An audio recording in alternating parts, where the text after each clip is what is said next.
السلام علیکم۔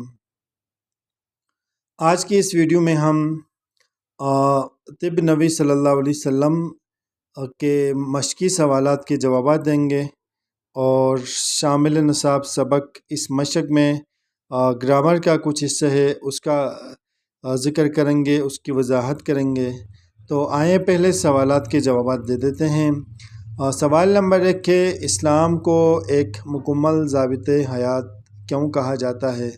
تو اس سوال کا جواب ہے، اسلام ایک مکمل ضابطۂ حیات اسلام کو ایک مکمل ضابطۂ حیات اس لیے کہا جاتا ہے کیونکہ یہ زندگی کے تمام پہلوؤں کے لیے رہنمائی فراہم کرتا ہے۔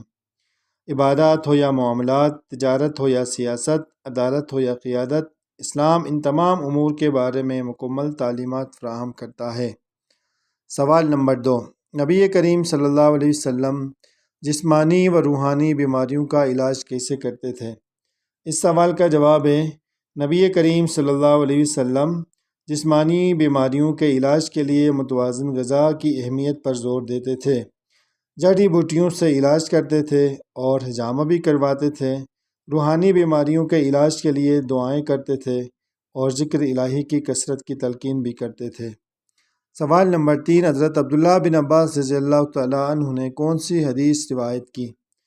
حضرت عبداللہ بن عباس رضی اللہ تعالیٰ عنہ نے یہ حدیث روایت کی ہے کہ رسول اللہ صلی اللہ علیہ وسلم جب کچھ نوش فرماتے تو برتن سے 3 گھونٹ لیتے، ہر گھونٹ کے شروع میں اللہ تعالیٰ کی حمد کرتے اور آخر میں شکر بجا لاتے۔ سوال نمبر 4، انگور کا رس کا کیا فائدہ ہے؟ انگور کے رس کا کیا فائدہ ہے؟ تو اس سوال کا جواب ہے، انگور کے رس کا فائدہ یہ ہے کہ ٹائیفائڈ کے جراثیم کو چند منٹ میں ہلاک کرنے کی طاقت رکھتا ہے۔ اچھا، اگلا سوال ہے، ہم مختلف بیماریوں سے کیسے بچ سکتے ہیں؟ اپنی رائے تحریر کریں۔ عزیز طلبہ، یہ سوال تو آپ سے ہی کیا گیا ہے، تو چلیے دیکھتے ہیں اس سوال کا جواب بھی۔ سوال کا جواب ہے، غذائی معاملات میں سنت نبی صلی اللہ علیہ وسلم کی پیروی کر کے علاج کے لیے طب نبی صلی اللہ علیہ وسلم کے طریقے اپنا کر ہم مختلف بیماریوں سے بچ سکتے ہیں۔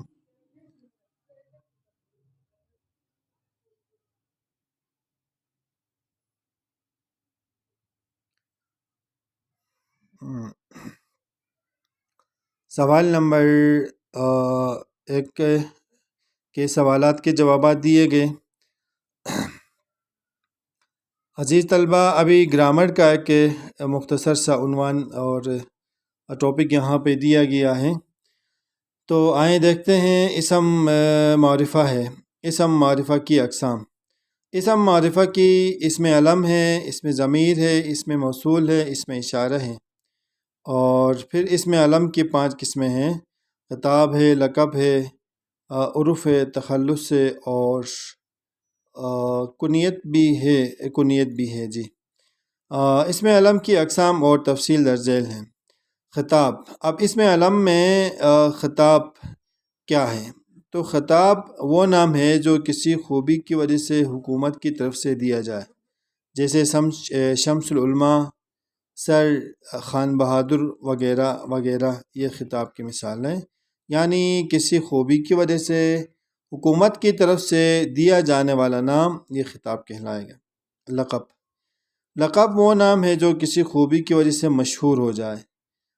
بعض کتابوں میں اس کی تعریف یہ بھی کی گئی ہے کہ لقب وہ نام ہے جو قوم کی طرف سے کسی خوبی کی وجہ سے قوم کی طرف سے دیا جائے، قوم کی وجہ سے یا قوم کی طرف سے مشہور ہو جائے، تو ایسے نام کو لقب کہتے ہیں، جیسے سیف اللہ ہے، کلیم اللہ ہے اور قائد اعظم ہے، مادر ملت ہے وغیرہ وغیرہ۔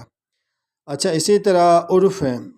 عرف وہ نام ہے جو والدین بچپن میں پیار سے پکارتے ہیں یا لوگ کسی وجہ سے اصل نام کو بگاڑ کر مشہور کر دے، ایسے نام کو عرف کہا جاتا ہے، جیسے پپو ہے، گڈو ہے، جاوید سے جیدہ ہے اور اکرم سے اکی ہیں وغیرہ وغیرہ۔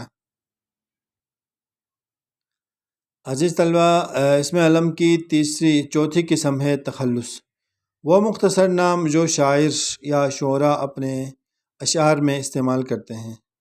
اپنے غزل یا قصیدے کے آخری شعر میں اپنے نام کے ساتھ استعمال کریں تو وہ تخلص ہوگا۔ اگر اپنا نام استعمال نہیں کرتے ہیں تو وہ تخلص نہیں ہوگا، بلکہ غزل یا قصیدے کا یا نظم کا آخری شعر ہوگا۔ تو جیسے اس کی مثال ہے اسد اللہ خان غالب، محمد حسین آزاد، الطاف حسین حالی۔ ان میں غالب، آزاد اور حالی یہ تخلص ہیں۔ کنیت ہے وہ نام جو ماں اپنے باپ، وہ نام ہے کنیت جو ماں باپ، بیٹے یا بیٹی یا کسی تعلق کی وجہ سے پکارا جائے۔ اس کو دوسرے الفاظ میں یہ بھی کہہ سکتے ہیں، کنیت وہ نام ہے جو ماں باپ یا بیٹے کی طرف نسبت کر کے کوئی نام پکارا جائے یا رکھا جائے، جیسے ابن مریم، ابو عبداللہ، ام سلمہ، بنت حوا وغیرہ وغیرہ ہیں۔ سوال نمبر 4۔ اسی طرح سوال نمبر 2 کو بھی پچھلے صفحے میں چھوڑا گیا ہے۔ تو عزیز طلبہ، یہ آپ کے لیے، آپ لوگوں کے لیے بہت مفید ہے، تو یہ آپ خود ہی کر سکتے ہیں۔ الفاظ کیا کہتے ہیں اس کو، اصطلاحات کی تعریف کی گئی ہے، بذریعہ امثلہ وضاحت ہو گئی ہے، تو اب یہ کالم آپ ہی ملائیں۔ اگلا سوال تلخیص یا خلاصہ نویسی ہے۔ اس کا کیا مطلب ہے؟ تو اس کا مطلب ہے کسی طویل عبارت کو مختصر کر کے اس طرح لکھنا کہ اس کا کوئی اہم نقطہ چھوٹنے نہ پائے۔ گویا خلاصے کی طوالت اصل عبارت سے کم ہوتی ہے۔ ایک معیاری خلاصے کی خصوصیات، ایک معیاری تلخیص نویسی یا ایک معیاری خلاصہ نویسی کی خصوصیات کیا ہونی چاہیے؟ تو بتا رہے ہیں کہ طوالت، خلاصہ اصل عبارت کا تقریباً 1/3 ہوتا ہے۔ اس کا اندازہ الفاظ شمار کر کے لگایا جا سکتا ہے۔ دوسری بات اسلوب ہے۔ اسلوب، خلاصے میں اصل عبارت کے اسلوب کو قائم رکھنا ضروری نہیں۔ دراصل خلاصہ اپنے الفاظ اور اپنے انداز میں لکھا جاتا ہے۔ اصل عبارت میں جو الفاظ نہایت ضروری ہوں صرف وہ استعمال کیے جاتے ہیں۔ اچھا، تیسری خصوصیت خلاصہ لکھنے کی وہ ترتیب ہے۔ اصل عبارت میں واقعات اور حالات جس ترتیب سے پیش کیے گئے ہوں، خلاصے میں بھی اسی ترتیب سے پیش کیے جاتے ہیں۔ آخری خصوصیت ترمیم اور اضافہ ہے۔ تلخیص کے دوران خلاصہ نویس یا خلاصہ کے دوران خلاصہ نویس نہ تو اپنی طرف سے کچھ بڑھا سکتا ہے اور نہ کسی اہم نقطے کو حذف کر سکتا ہے۔ عزیز طلبہ، تو یہ طب نبی صلی اللہ علیہ وسلم کے مشقی سوالات کے جوابات اور مشق میں شامل گرامر کا ایک حصہ، اور پھر سوال نمبر 5 گرامر کا دوسرا حصہ تلخیص یا خلاصہ نویسی کے بارے میں ایک معیاری خلاصے کی خصوصیت کیا ہونی چاہیے آپ کو بتا دیے گئے۔ امید ہے ویڈیو پسند آ گئی ہوگی۔ کمنٹ میں اپنی رائے کا اظہار کریں۔ چینل پہ نئے ہیں یا ابھی تک سبسکرائب کرنا بھول گئے ہیں تو آج نہ بھولیے، آج اور ابھی ضرور سبسکرائب کریں۔ اپنا ڈھیر سارا خیال رکھیں۔ اسی طرح کے ویڈیوز سے استفادہ کرنے کے لیے ہمارے ساتھ رہیے۔ اپنا ڈھیر سارا خیال رکھیے۔ اللہ نگہبان۔